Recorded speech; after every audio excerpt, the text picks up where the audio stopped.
Urea కోసం రైతులు చెప్పులు లైన్లో పెట్టడం చూసాం. దేవుడి దర్శనం కోసం భక్తులు బారులు చూసాం. కానీ ఇక్కడ కనిపించే క్యూలు ఎందుకో తెలుసా? స్వచ్ఛమైన పాల కోసం. అవును, పాల కోసం ఉదయం 4 గంటల నుంచే క్యూ కట్టారు జనం. సిద్దిపేట జిల్లా హుస్నాబాద్లో కనిపించిన దృశ్యాలివి. ప్రజలు ఇప్పుడు ప్యాకెట్లకు గుడ్ బై చెప్పేస్తున్నారు. మార్కెట్లో దొరికే కల్తీ పాలతో ఆరోగ్యం పాడవుతుందన్న భయంతో నేరుగా పాల కేంద్రాల వైపే పరుగులు తీస్తున్నారు.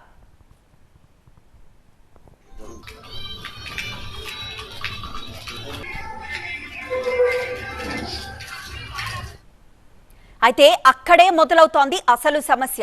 ఉదయం 4 గంటల నుంచే పాల కోసం కుస్తీ పడుతున్నారు. డిమాండ్కు సరిపడా పాల సరఫరా లేకపోవడంతో గంటల తరబడి లైన్లో నిలబడుతున్నారు. కొందరు నిల్చోలేక డబ్బాలు బాటిల్స్ ను ఇదిగో ఇలా క్యూలో పెడుతున్నారు.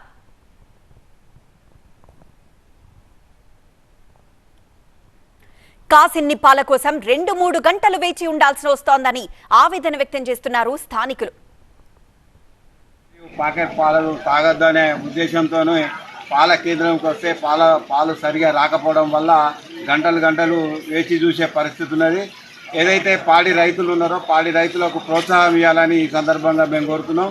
రైతులకు కానీ ప్రజలకు కానీ స్వచ్ఛందమైన పాలు దొరకాలంటే కేవలం డైరీలలో దొరుకుతుందనే ఉద్దేశం గురించి 4 గంటల నుండి వేచి చూసినా కూడా ఇప్పటి వరకు కూడా వచ్చే పరిస్థితి లేదు. కాబట్టి ఇప్పటికైనా ప్రభుత్వం ఆలోచించి పాడి రైతులను ప్రోత్సహించి ఏదైతే ప్రజలకు మేలు కలిగే విధంగా కల్తీ పాలు తాగకుండా ఆరోగ్యంతో చెలగాట మారకుండా ఉండేందుకు చేయాలని రైతులకు ప్రోత్సాహం అందియాలని.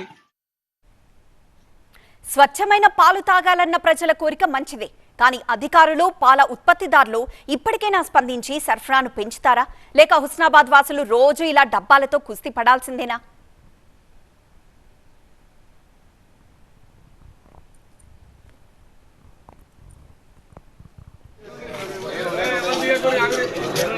Yeah.